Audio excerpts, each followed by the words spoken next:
Buenas, espero que estén todos muy bien. El día de hoy vamos a continuar revisando los quizzes, específicamente el quiz número 4 que ustedes tienen en su correo. En teoría, ahí les llegan los links de los quizzes que hacemos semanalmente. Ya el quinto está subido también, entonces seguramente lo que yo haga esta semana es enviárselos o reenviárselos, porque creo que ya se los he enviado, entonces se los voy a reenviar para que ustedes lo puedan ir haciendo desde ya. La idea es que tengan bastante tiempo para que le dediquen y no estén estresados con eso, ¿verdad? Porque mi idea no es tampoco sobrecargarlos con el trabajo que ya les supone el colegio y esas cosas. Y bueno, recuerden que durante toda la semana, si ustedes tienen dudas con respecto a algún problema en concreto o sobre el examen en general, me la pueden consultar por correo, por teléfono, por donde sea que quieran, y yo no voy a tener ningún problema en responderles en cualquier momento de la semana para que no se sientan con miedo, porque ya el examen está a la vuelta de la esquina, es prácticamente la otra semana. Entonces, eso, que si a esas alturas tienen dudas con algún tema, nada más me lo escriben y si lo vemos necesario podríamos coordinar alguna reunión extra.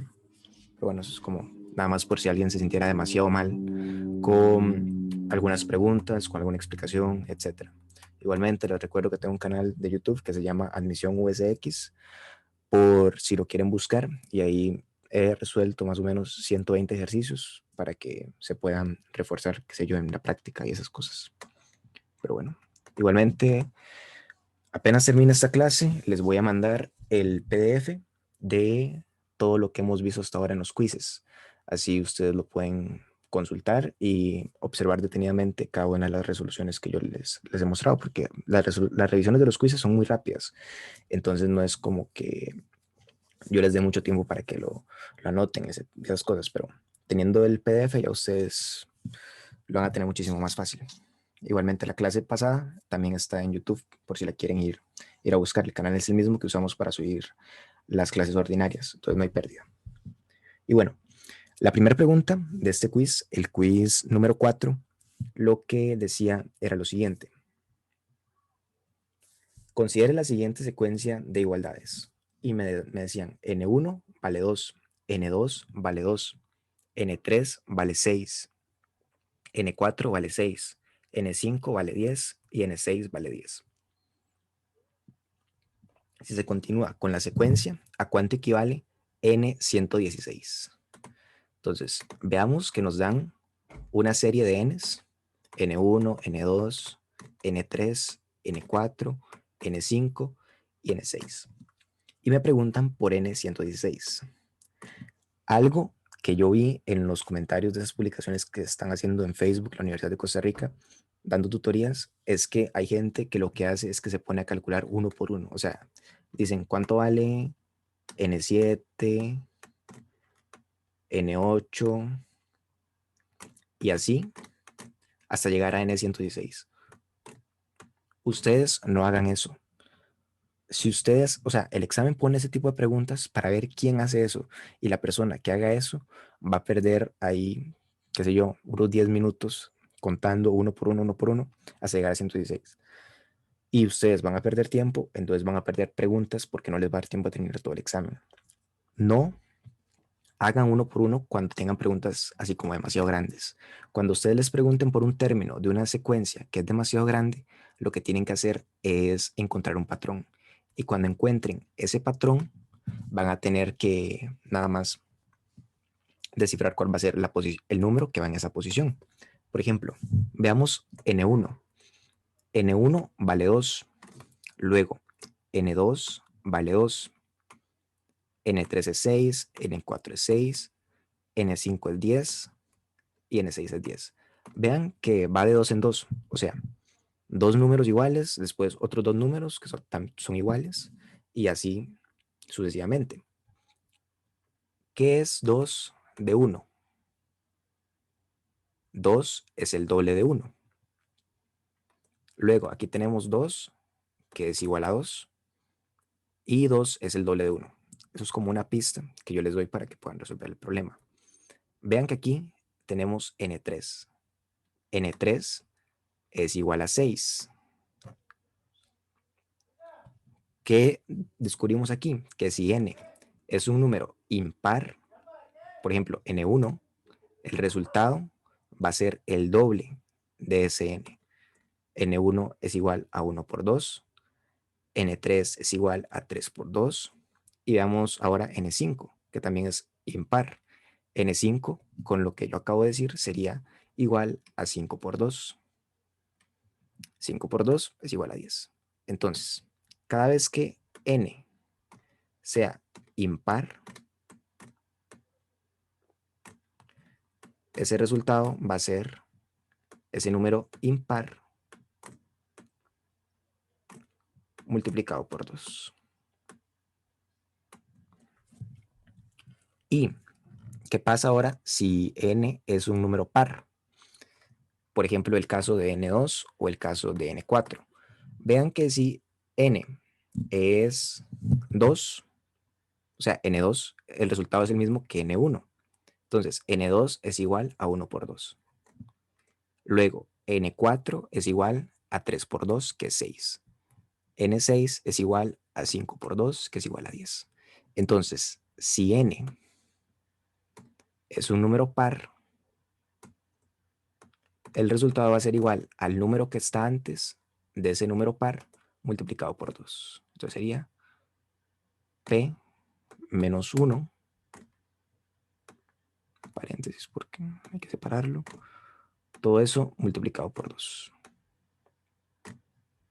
Entonces, ya con eso desciframos todo el patrón que hay que hacer para poder resolverlo. Yo lo hago aquí muy lento, pero o sea, cuando ustedes agarran práctica, ven que es demasiado fácil. Entonces, vean que, por ejemplo, aquí n2 es 1 por 2, n4 es 3 por 4, etc. O sea, lo que estoy diciendo es que si el n es par, el resultado va a ser el número que está antes multiplicado por 2. El número que está antes de 4, 3. 3 por 2, 6. N116 es un n par. Entonces, N116 va a ser igual a, como es par, tiene que ser el número que está antes, 115, multiplicado por 2. Y es una multiplicación fácil, ¿verdad? Entonces, esto me daría 230. Entonces, 230 era la respuesta correcta.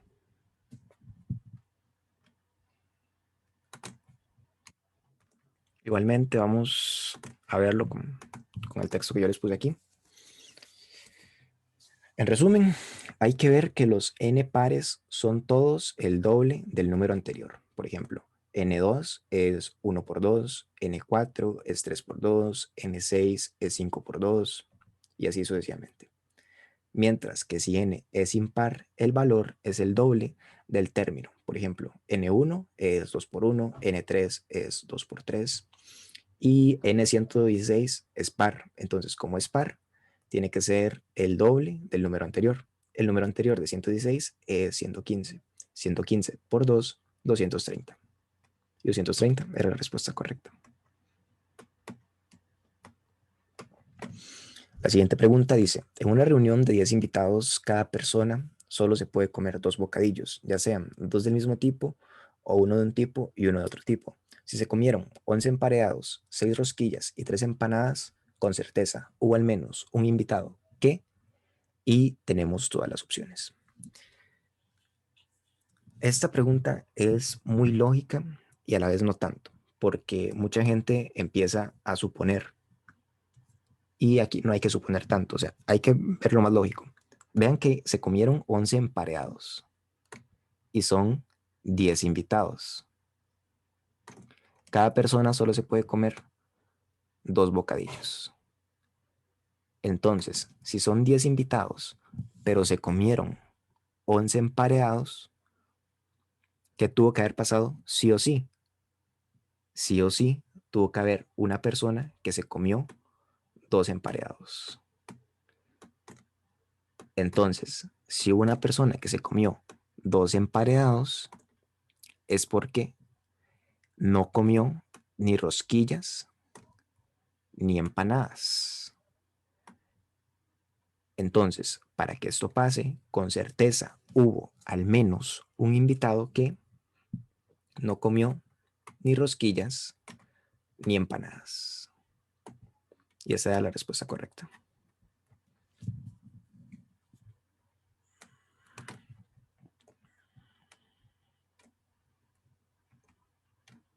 Luego, ustedes tal vez podrían decir, ok, ¿por qué las otras opciones no son correctas?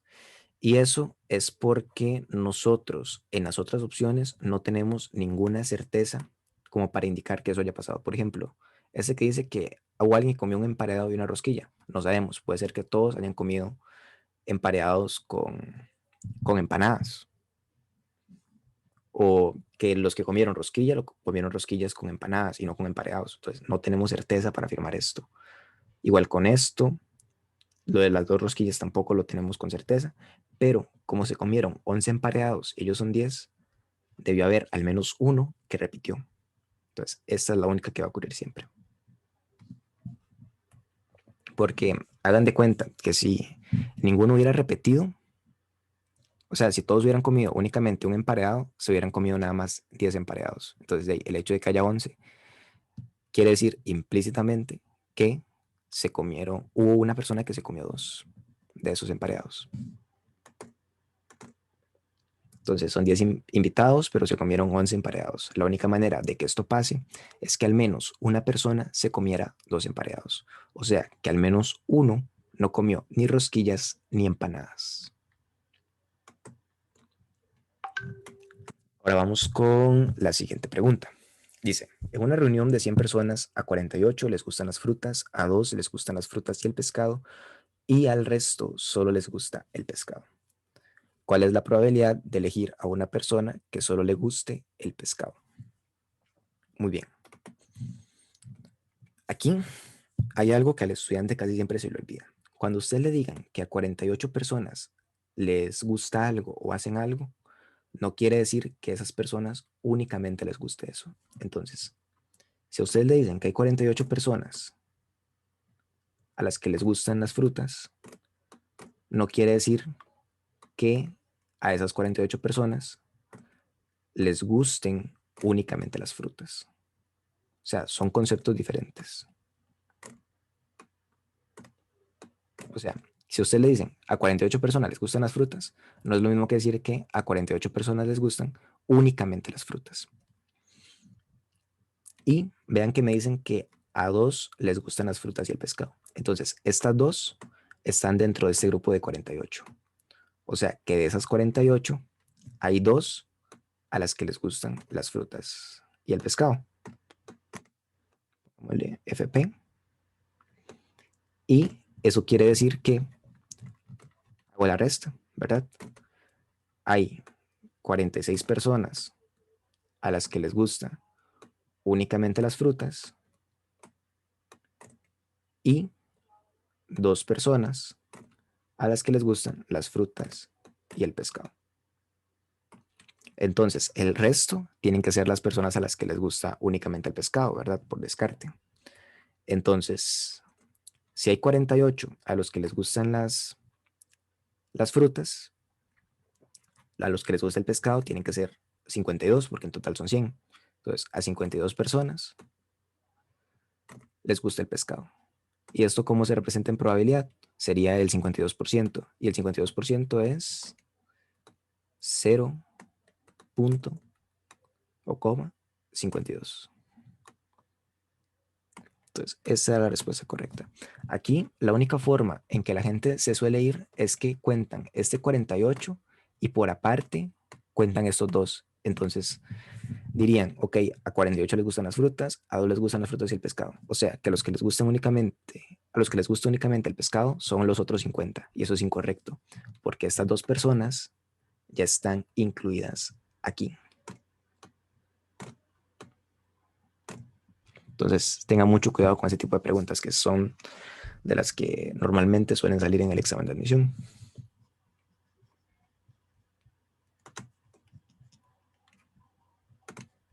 Entonces, borremos esto. Entonces aquí está la explicación, ¿verdad? Cuando me dicen que a 48 les gustan las frutas, no quiere decir que a esos 48 únicamente les gusten las frutas. Tienen que tener cuidado con eso. Hay 48 personas a las que les gusta la fruta y de esos 48 hay dos a los que les gusta tanto la fruta como el pescado. O sea que a los que les gusta únicamente el pescado son los otros 52. Así que la probabilidad acaba siendo igual a 0,52. Entonces, B es la respuesta correcta. Ahora viene la pregunta de la librería, que dice, en una librería hay dos cajas con lapiceros, la caja G solo tiene lapiceros de la marca G y la caja S solo tiene lapiceros de la marca S. Cierto día, se sacan 15 lapiceros de la caja G y se depositan en la caja S. Luego, se revuelven todos los lapiceros que están en la caja S y se sacan de esta 9 lapiceros que se depositan en la caja G. Entonces, sucedió con certeza que en la caja, y ahí tenemos todas las opciones. Bien, aquí ustedes pueden ir o analizando cada una de las respuestas o haciéndolo de manera lógica. La manera lógica sería pensar que tenemos primero una caja G. Digamos que eso es una caja. Y de esta caja G se sacan 15 lapiceros. Y se depositan en la caja S. Luego, de esta caja S se mueven 9 lapiceros. Y aquí lo que uno podría observar más lógicamente es que si usted pasó al principio 15 y después sacó 9 de aquí, nunca va a haber podido devolver los 15 que pasó inicialmente.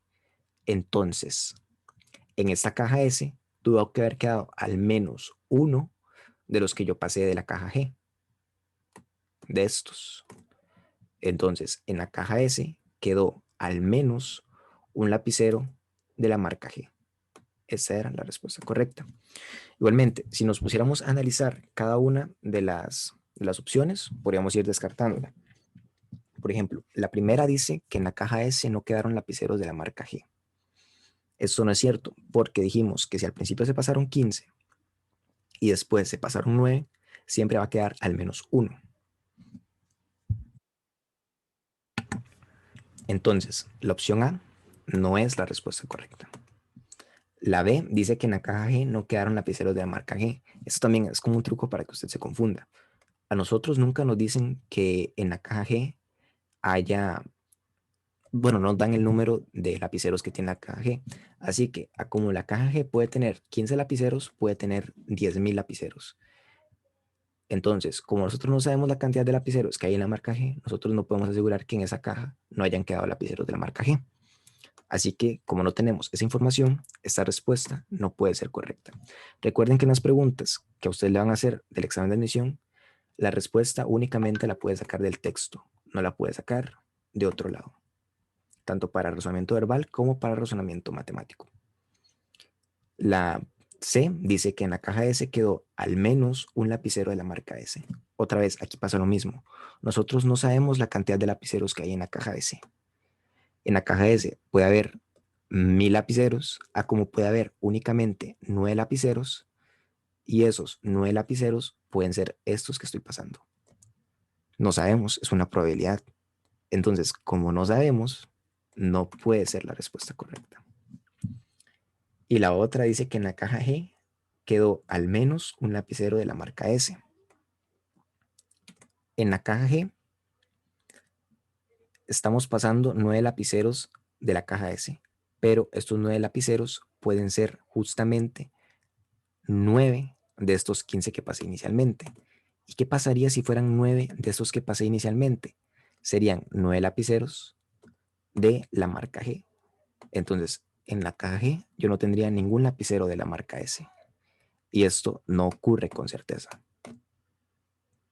Entonces, la única que ocurre con certeza es esta, por el motivo que habíamos explicado al principio.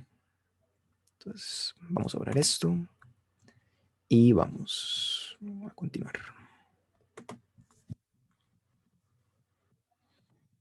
Bien, Al principio, si al principio se pasaron 15 lapiceros G a S y luego se pasaron 9 de S a G, es imposible que se hayan devuelto los 15 del principio, por lo que en la caja S quedó al menos un lapicero de la marca G.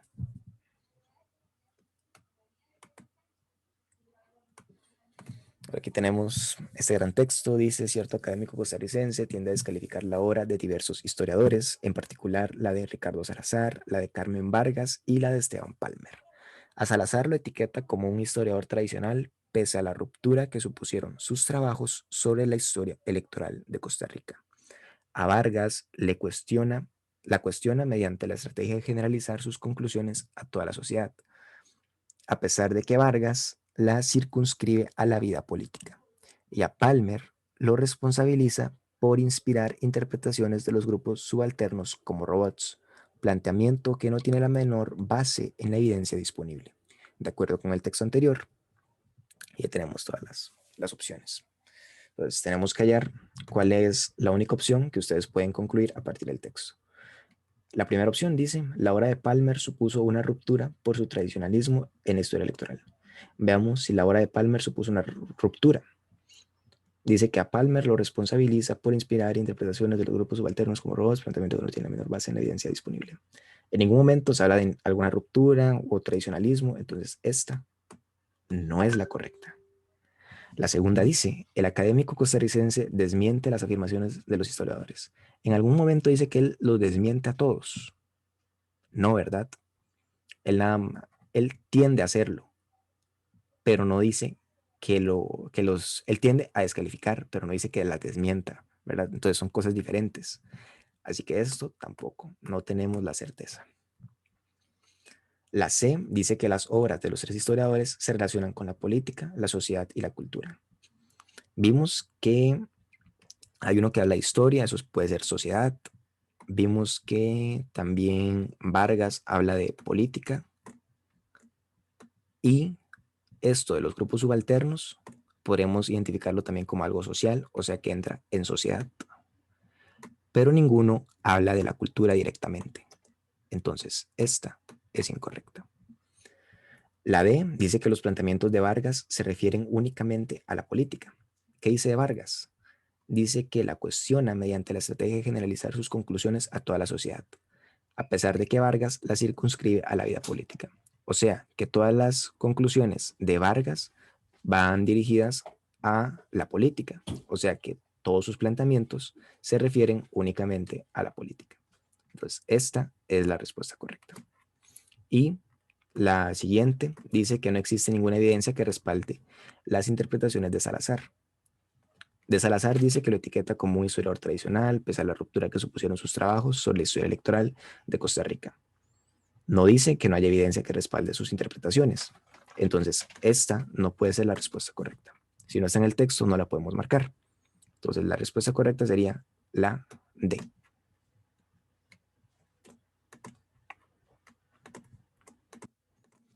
Entonces, yo ahí en el PDF les pongo que Vargas circunscribe toda la política. Entonces, por ese motivo, la D es la respuesta correcta.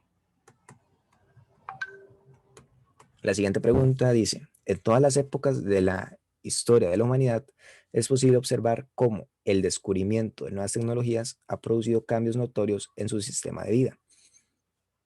¿Cuál de los siguientes ejemplos responde plenamente a la afirmación del texto? O sea, lo que ustedes tenían que hacer era encontrar una afirmación de estas que encerrara todo lo que dice el texto. Entonces, ¿qué es lo que dice el texto?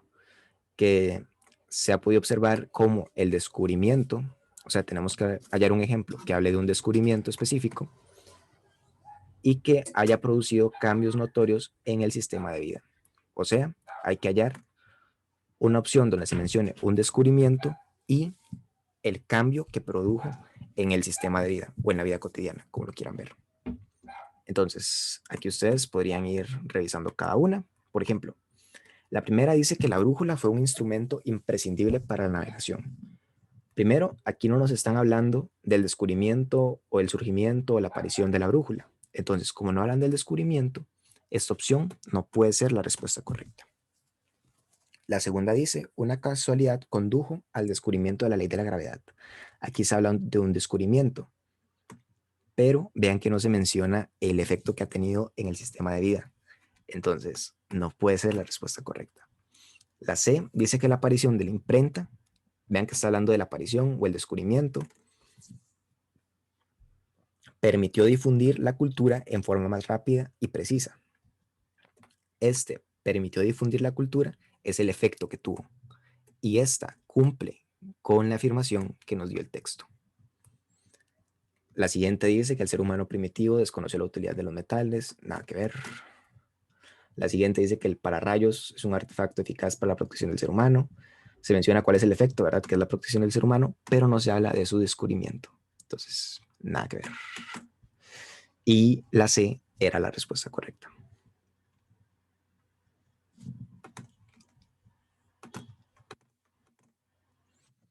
Entonces, ahí lo único que hay que hacer era buscar una respuesta que hable de un descubrimiento y el impacto que tuvo en la vida cotidiana. Así que la respuesta correcta era la opción C.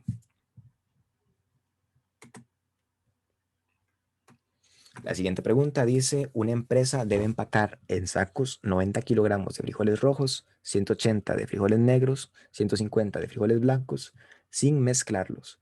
El peso de todos los sacos debe ser el mismo número entero y el mayor posible. ¿Cuántos kilogramos debe pesar cada saco? Entonces, ¿qué era lo que había que hacer aquí? Es una pregunta muy, muy fácil. O sea, nada más ustedes tenían que agarrar los tres números, 90, 180 y 150, y ver por cuál de todos estos números eran divisibles y además ver cuál era el mayor. Entonces, ustedes probaban a dividir 90 entre 30 y veían que se podía dividir, dividían 180 entre 30 y veían que se podía dividir, dividían 150 entre 30 y veían que se podía dividir. Entonces, esta era la respuesta correcta, porque nos dice el problema que tenemos que dividir todo esto en sacos que pesen lo mismo y sea la mayor cantidad posible. Entonces, 30 tenía que ser la opción correcta. Igualmente, ustedes eso lo pudieron haber calculado sacando el máximo común divisor. El máximo común divisor es agarrar 90, 180 y 150. Y empezar ahí a sacar mitad, sacar tercera, etcétera.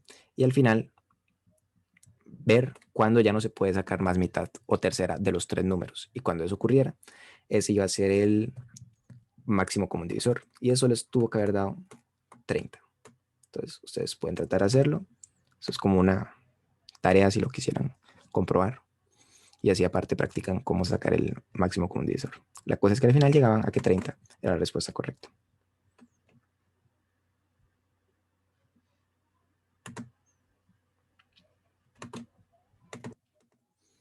Entonces, podían probar las respuestas, ver cuál era el número mayor por el que se podían dividir todos los kilos que nos da la pregunta.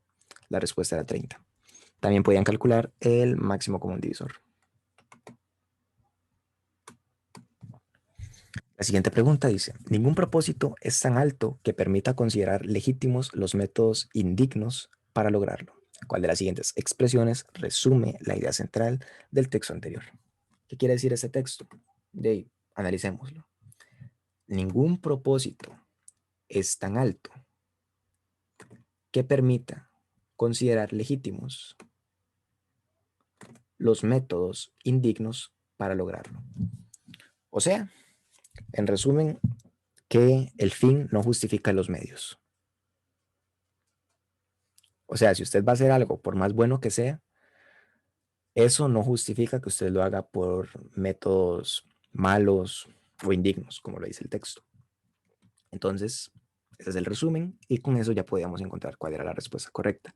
La primera opción dice, un buen medio legitima un mal fin. Esto no es la idea que acabamos de encontrar, entonces descartado.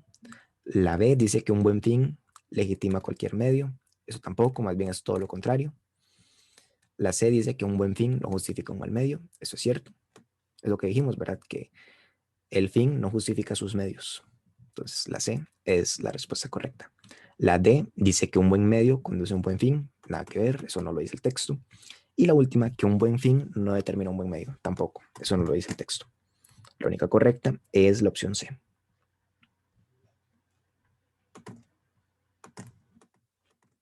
Entonces, el texto lo que dice es que un propósito alto no justifica medios o métodos indignos. O sea que un buen fin no justifica un mal medio. C, respuesta correcta. La siguiente pregunta dice que el ser humano nace como persona cuando está en capacidad de escoger. El autor del texto anterior establece que se es persona cuando se adquiere. Entonces, ¿qué dice este autor? Que nosotros somos personas cuando tenemos capacidad de escoger. O sea que para ser persona hay que tener capacidad de escoger. ¿Y qué es la capacidad de escoger? Tener criterio. CR de criterio. Entonces, para ser persona necesitamos tener criterio propio. En ningún punto se habla de madurez emocional, ni de mayoría de edad, ni de desarrollo intelectual o de madurez física.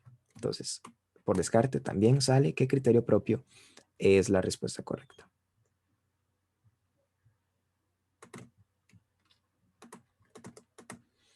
Quizá para escoger algo necesitamos criterio.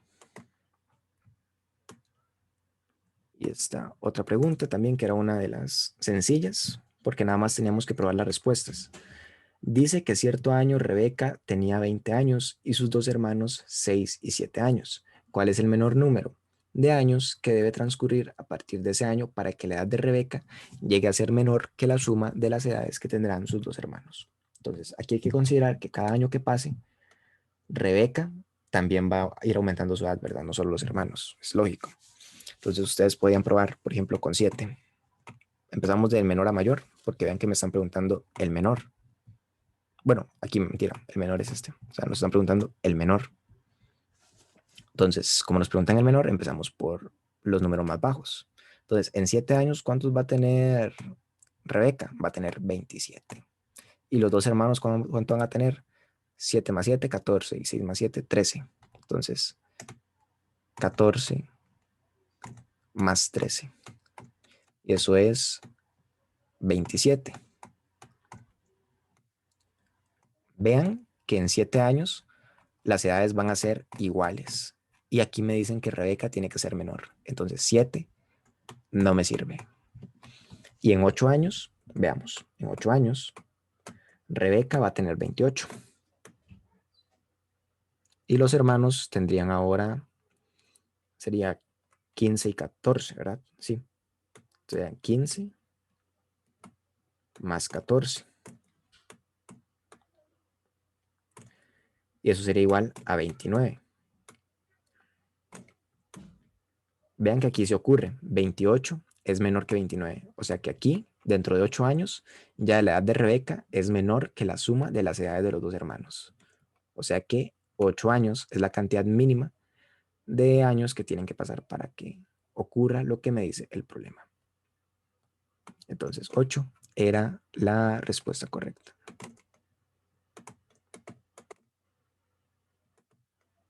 Y esas serían todas las preguntas del quiz número 4. Vean que no estaban tan complicadas, nada más es que requieren algunas bastante análisis. Entonces, si a usted alguna le costó, nada más me escribe y yo trataré de evacuarle todas sus dudas. Y bueno, eso sería todo por el día de hoy. Espero que les haya gustado, que les haya servido y nos estaremos viendo la próxima semana. Ahora yo les voy a mandar el link del siguiente quiz, así como este PDF y el video de esta clase que voy a subir seguramente apenas terminemos. Y bueno, hasta luego, que les vaya muy bien.